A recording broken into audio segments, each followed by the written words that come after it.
Assalamualaikum warahmatullahi wabarakatuh. Alhamdulillahi rabbil alamin. Wassalatu wassalamu ala asyrafil mursalin sayyidina wa habibina wa syafi'ina Muhammadin sallallahu alaihi wasallam wa ala alihi wa ashabihi wa man tabi'ahum bi ihsanin ila yaumiddin. Jamaah tarwih yang sama-sama dimuliakan Allah Subhanahu wa taala, terkhusus Bapak Ngamal Bita, Bapak Dr. Haji Andi Basopashar Pajalangi, yang sama-sama tentu kita maklumi beliau adalah penggerak, inisiator dari terbangunnya Masjid Songko-Reca ini. Jamaah yang dirahmati Allah,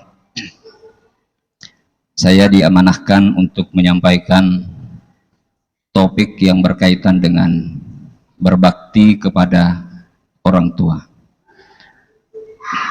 Tentu tidak ada perbedaan pendapat berkaitan dengan berbakti kepada orang tua. Secara mutlak kita sebagai anak mempunyai kewajiban untuk birrul walidain, berbakti kepada orang tua. Karena dengan berbakti kepada orang tua inilah bisa menjadi pintu kita mendapatkan surga. Banyak jamaah yang berbahagia, begitu banyak sebenarnya pintu-pintu masuk surga. Banyak jalan kita mendapatkan surga. Tapi ternyata pintu-pintu tersebut tentu berbagai tantangan, resiko yang harus kita lakukan supaya bisa mendapatkan tersebut. Sementara berbakti kepada orang tua, pintu itu justru ada di rumah kita masing-masing. Di rumah kita ada orang tua, ada orang tua kita, yang tentu sangat bisa kita lakukan untuk bisa mendapatkan surganya Allah Subhanahu wa ta'ala. Oleh karena itu pada kesempatan yang mulia ini, saya ingin menggambarkan bagaimana mestinya kita berbakti kepada orang tua melalui sebuah kisah yang cukup menarik untuk kita renungi. Bagaimana seseorang yang berbakti kepada orang tua dengan luar biasa. Ada seorang pemuda di Yaman namanya Uwais bin Qarni. Uwais bin Qarni ini seorang pemuda yang hidup di zaman Nabi, hidup sesaman dengan Nabi, tapi tidak pernah ketemu dengan Rasulullah Muhammad SAW. Padahal Uwais bin Qarni ini sangat ingin ketemu dengan Rasulullah, sangat rindu ingin ketemu dengan Rasulullah. Bahkan begitu inginnya ketemu dengan Rasulullah, dia sering memimpikan Rasulullah. Kapan dia bisa ketemu? Satu-satunya yang menghalangi Uwais bin Qarni untuk ketemu dengan Rasulullah adalah karena ada ibunya. Ada ibunya yang harus dia rawat, yang harus dia asuh sendiri karena dia anak yatim. Bapaknya sudah meninggal, dia hanya hidup dengan ibunya. Dia tidak ingin meninggalkan ibunya. Tapi ibunya juga sangat mengerti. Sehingga pernah suatu ketika Uwais bin Qarni dipanggil oleh ibunya, ditanya oleh ibunya, kalau kau ingin ketemu dengan Rasulullah di Madinah, sekali lagi tinggal di Yaman, Nabi tinggal di Madinah.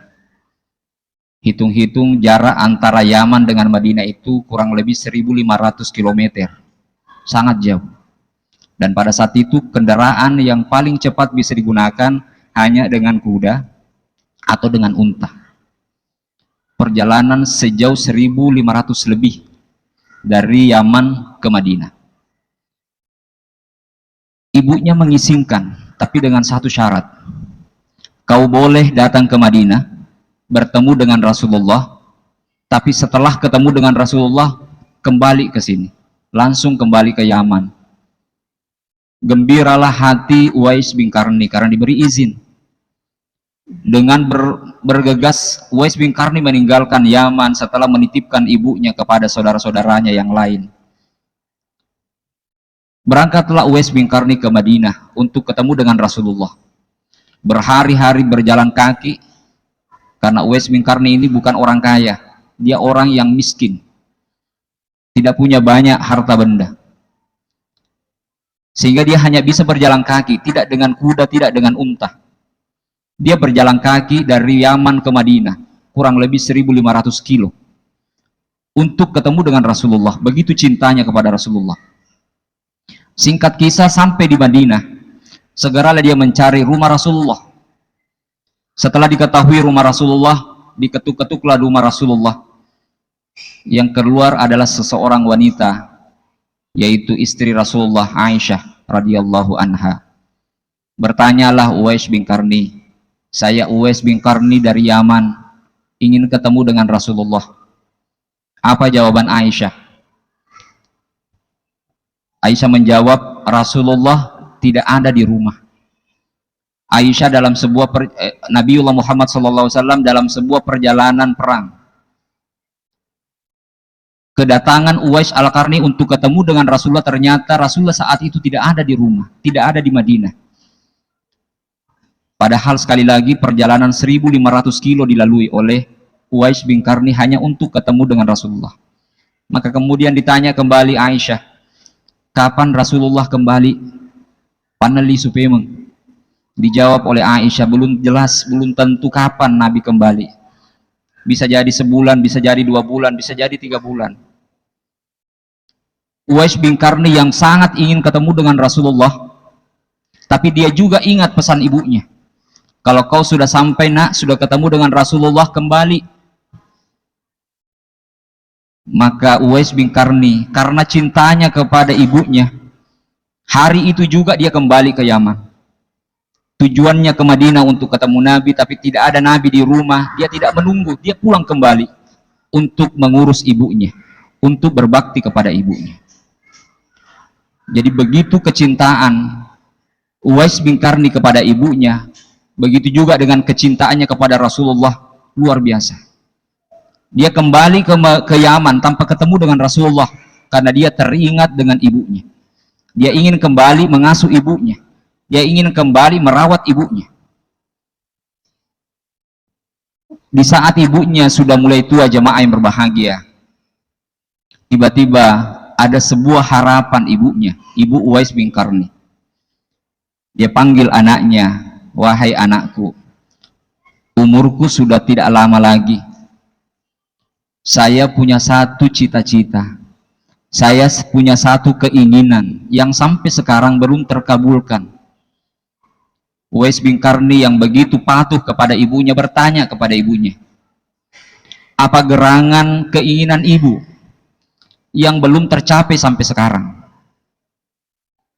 Kata ibunya, "Wahai anakku, saya yang sudah tua ini sudah tidak bisa lagi berjalan.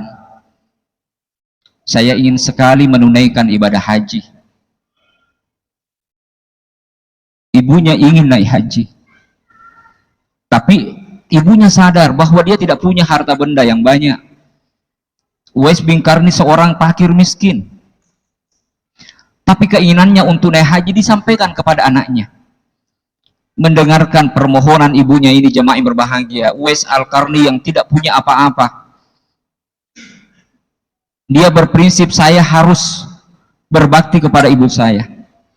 Dengan segala kekurangan, dia menyanggupi di hadapan ibunya, "Insya Allah bu, saya akan ajak ibu untuk naik haji." Maka apa yang dilakukan Uwais Al-Qarni, jemaah yang berbahagia? Uwais Al-Qarni membeli seekor anak sapi.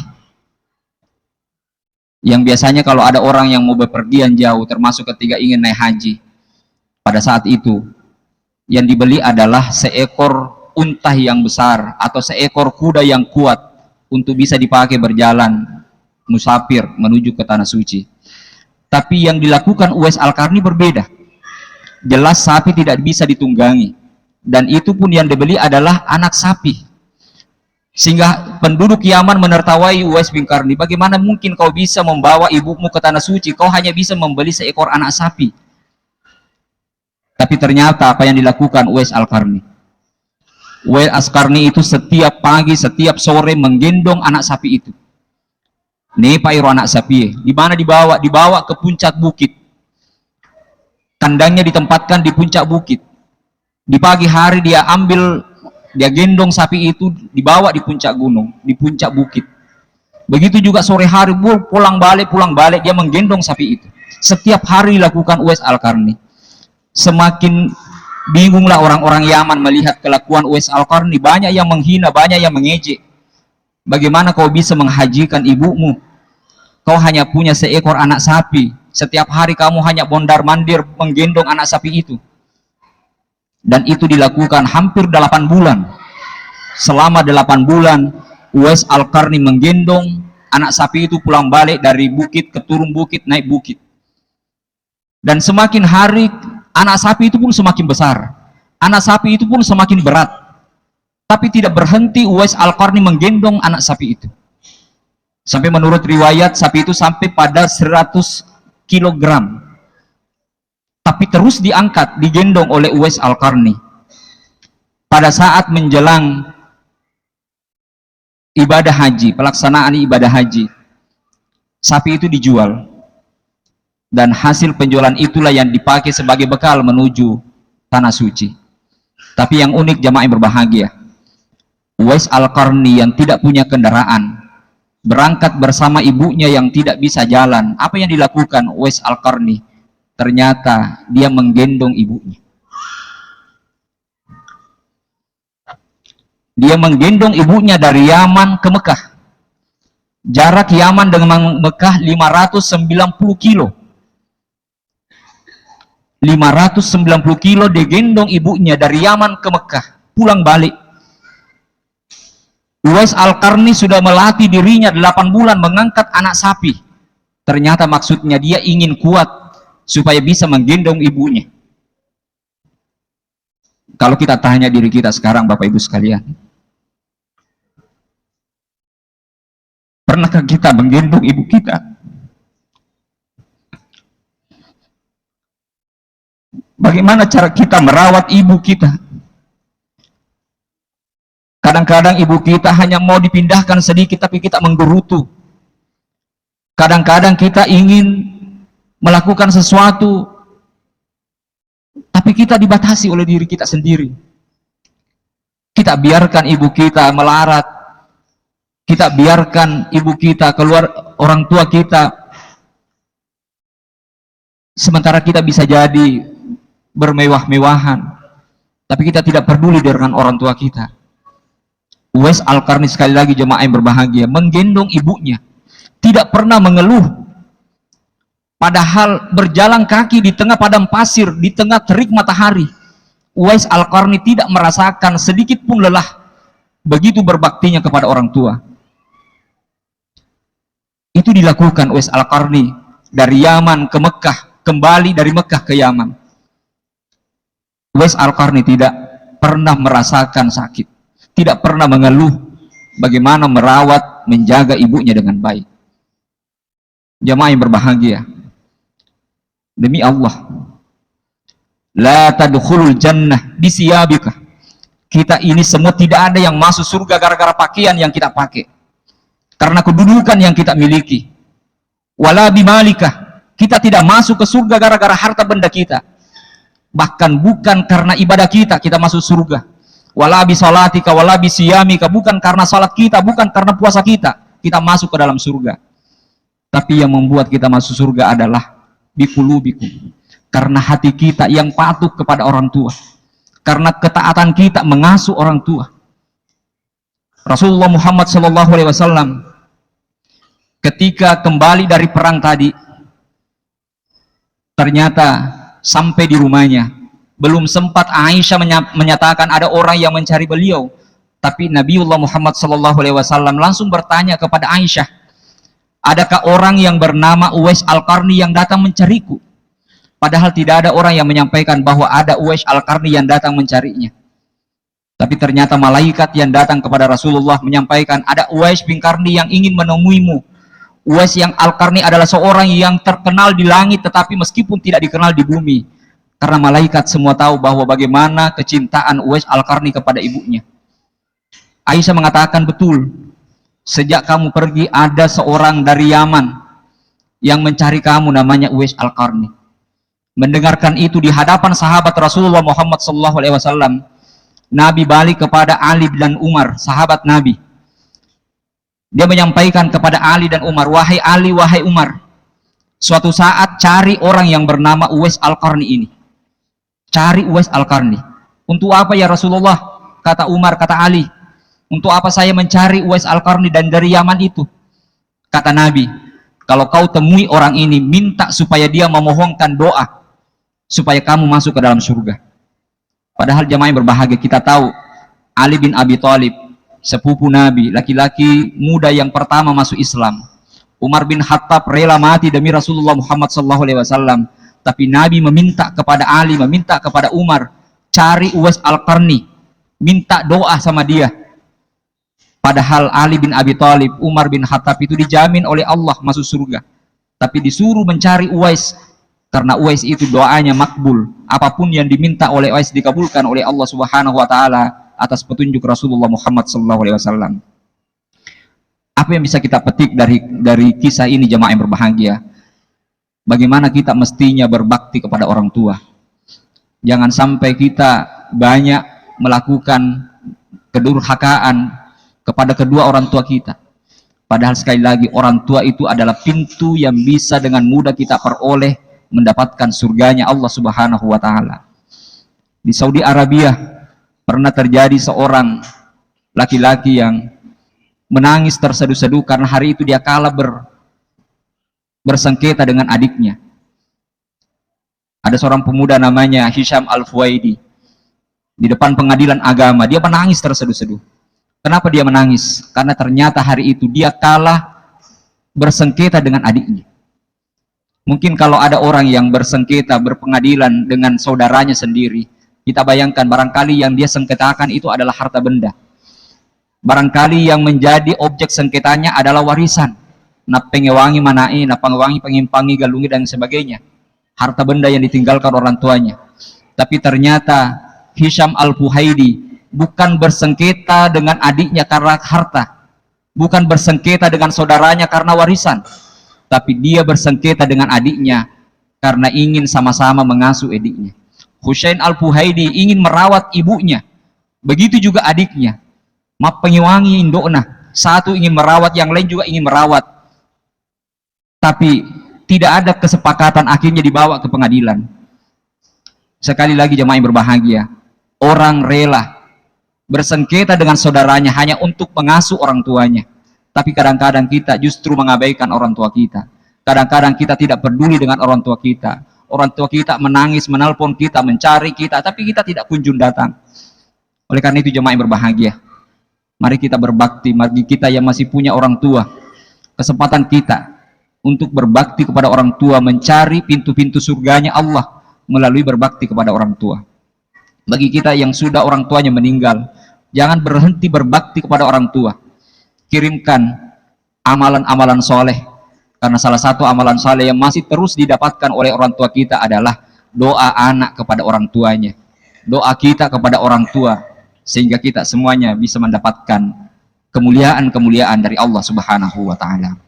Jamaah tarawih yang dirahmati Allah, mudah-mudahan menjadi renungan bagi kita sehingga kita semua menjadi orang-orang yang berbakti kepada orang tua, berbakti kepada ibu, berbakti kepada bapak kita. Lebih dan kurangnya mohon dimaafkan. Wabillahi taufiq wa sa'adah, wallahul muwaffiq ila aqwamit thariq. Wassalamualaikum warahmatullahi wabarakatuh.